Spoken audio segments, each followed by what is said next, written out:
ಎಲ್ಲರಿಗೂ ಶ್ರೀ ಸತ್ಯದರ್ಶನ ವಾಹಿನಿಗೆ ಸ್ವಾಗತ ಸುಸ್ವಾಗತ.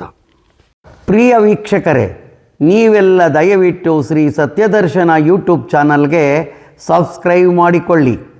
ಈ ವಿಡಿಯೋದಲ್ಲಿ ಈ ಮಹಾಶಿವರಾತ್ರಿ ಎಂದೇ ರುದ್ರಾಕ್ಷಿಯನ್ನು ಏಕೆ ಧರಿಸಬೇಕು, ಇದರಿಂದ ಆಗುವ ಲಾಭವೇನು, ಈ ರುದ್ರಾಕ್ಷಿ ಹುಟ್ಟಿದ್ದು ಹೇಗೆ, ಶಿವನಿಗೂ ರುದ್ರಾಕ್ಷಿಗೂ ಏನು ಸಂಬಂಧ, ಇದರಿಂದ ಆಗುವ ಉಪಯೋಗಗಳೇನು ಎಂಬುದನ್ನು ಈ ವಿಡಿಯೋದಲ್ಲಿ ತಿಳಿಯೋಣ ಬನ್ನಿ.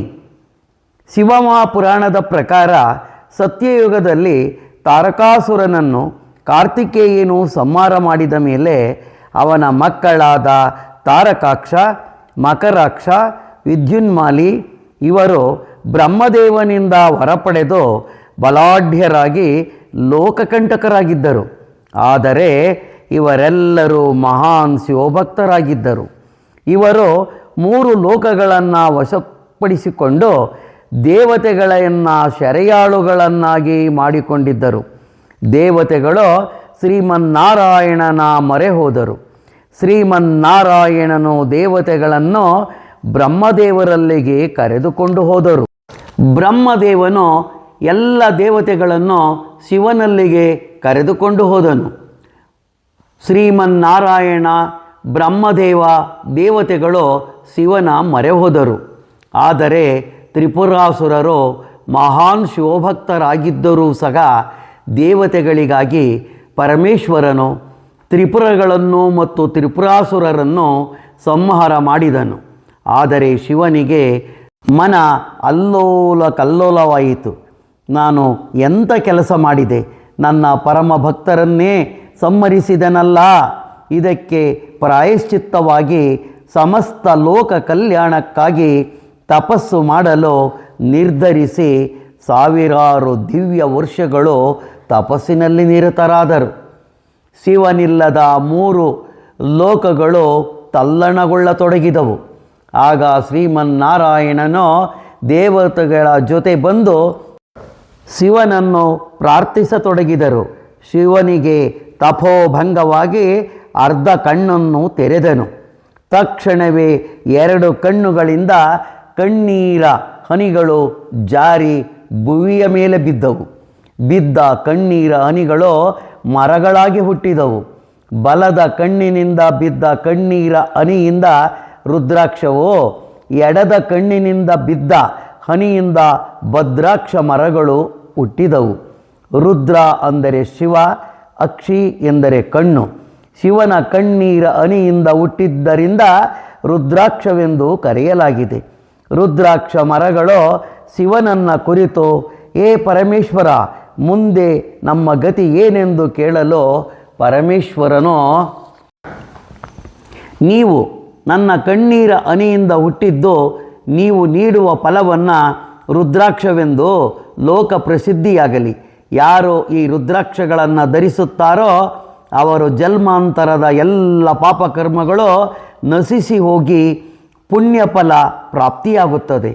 ಈ ರುದ್ರಾಕ್ಷಿಯನ್ನು ದೇವತೆಗಳು, ಯಕ್ಷ ಗಂಧರ್ವರು, ಋಷಿ ಮುನಿಗಳು, ಮಾನವರಲ್ಲಿ ಗಂಡಾಗಲಿ ಹೆಣ್ಣಾಗಲಿ ಯಾವುದೇ ಜಾತಿ ಭೇದವಿಲ್ಲದೆ ಕುಲ 18 ಜಾತಿಯವರು ರುದ್ರಾಕ್ಷಿಗಳನ್ನು ಧರಿಸಬಹುದೆಂದು, ರುದ್ರಾಕ್ಷ ಧರಿಸಿದವರ ಸಕಲ ಪಾಪಗಳು, ಸಕಲ ಗ್ರಹದೋಷಗಳು ನಶಿಸಿ ಹೋಗುತ್ತವೆ ಎಂದು ಪರಮೇಶ್ವರನು ವರ ನೀಡಿದನು. ಅಲ್ಲದೆ ಮಹಾಶಿವರಾತ್ರಿ ಎಂದು ನನ್ನ ಸನ್ನಿಧಿಯಲ್ಲಿ ರುದ್ರಾಕ್ಷಗಳನ್ನು ಇಟ್ಟು ಅಭಿಷೇಕ ಮಾಡಿ ರುದ್ರಾಕ್ಷಗಳನ್ನು 1, 3, 9, 32, 54, 108 ಹೀಗೆ ಅವರ ಅನುಕೂಲಕ್ಕೆ ತಕ್ಕಂತೆ ಧರಿಸಿದ್ದೆಯಾದರೆ ಅವರ ಸಕಲ ಪಾಪವು ನಶಿಸಿ ಧನ ಕನಕ ವಸ್ತು ವಾಹನಾದಿ ಸಂಪತ್ತಿನಿಂದ ಜೀವಿಸಿ ಅಂತ್ಯದಲ್ಲಿ ಶಿವ ಸಾನ್ನಿಧ್ಯವನ್ನು ಹೊಂದುತ್ತಾರೆ ಎಂದು ಶಿವನು ರುದ್ರಾಕ್ಷಿಗಳಿಗೆ ವರ ನೀಡಿದನು. ರುದ್ರಾಕ್ಷಗಳಲ್ಲಿ 1 ಮುಖ, 2 ಮುಖ, 3 ಮುಖ, 5 ಮುಖ, 6 ಮುಖ ಹೀಗೆ 16 ಮುಖಗಳವರೆವಿಗೂ ರುದ್ರಾಕ್ಷಿಗಳು ದೊರೆಯುತ್ತವೆ. ಮುಖಗಳೆಂದರೆ ರುದ್ರಾಕ್ಷಗಳಲ್ಲಿ ಒಂದು ಮುಖಕ್ಕೆ ಒಂದೊಂದು ಬೀಜಗಳಿರುತ್ತವೆ.